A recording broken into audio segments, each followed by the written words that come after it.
This week, dozens of soldiers and police officers were killed in a wave of coordinated attacks across southwestern Pakistan.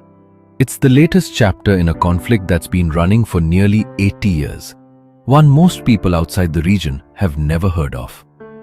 This is Balochistan, Pakistan's largest province, its poorest, and right now, one of the most dangerous places in South Asia. Let's start with the news that brought this back into the headlines. Earlier this week, fighters attacked a security post guarding the Mangi Dam project in Ziyarat district, abducting and killing 18 police officers. Days later, a separate ambush on a highway killed 11 soldiers.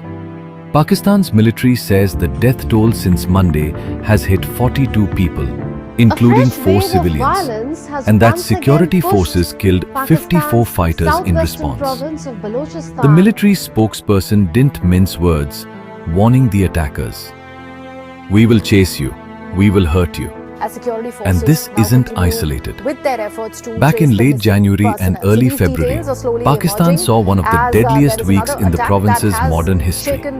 Coordinated attacks across 9 districts claimed by the Balochistan Liberation Army under the name Operation Hirof 2.0. Official figures put the death toll at 274, including over 200 militants. The group even released footage showing female fighters taking part. According to Pakistani conflict monitors, Balochistan saw over 250 attacks in 2025 alone, a 26% jump from the year before. So the question is, why does this keep happening? To understand this, we have to go back to 1947, the partition of British India. Balochistan wasn't a single unified territory. It was a patchwork of princely states and directly administered British land. When Pakistan was created, the ruler of the largest of these states, Kalat, initially resisted joining. He eventually agreed to accede in 1948, but his brother rejected the deal and led an armed uprising. It was crushed within months, but Baloch nationalists have called it a forced accession ever since. That set a pattern that's repeated 5 times over the decades. Political grievance, armed uprising, military crackdown, uneasy calm, and then it starts again. Here's the core of the grievance. Balochistan is resource-rich: natural gas, minerals, and a strategic coastline on the Strait of Hormuz. But it remains Pakistan's poorest province. Many Baloch nationalists argue that wealth extracted from their land, especially through projects tied to the China-Pakistan economic corridor, isn't benefiting local communities. The Pakistani state, meanwhile, treats groups like the Balochistan Liberation Army as terrorist organizations, a designation shared by the US and the EU, responsible for attacks on civilians, infrastructure, and security forces. Both things can be true at once.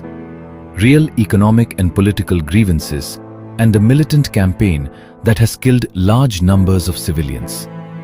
That tension is the story of Balochistan. This conflict doesn't stay inside Pakistan's borders. Islamabad has repeatedly accused Afghanistan's Taliban government of letting separatist and militant groups operate from its territory, a claim Kabul denies. Pakistan says it intercepted drones launched from Afghanistan into Balochistan earlier this year, part of a string of cross-border strikes going back to October 2025. Pakistan has also pointed fingers at India, alleging support for Baloch militants, allegations New Delhi rejects as an attempt by Islamabad to deflect attention from its own internal problems. On January 31st, none of these allegations have been independently verified in a way that satisfies all sides, which is itself part of the story. In a conflict this opaque, competing narratives are almost as central as the fighting itself. Pakistan's provincial leadership has largely framed this as a security problem requiring a military solution.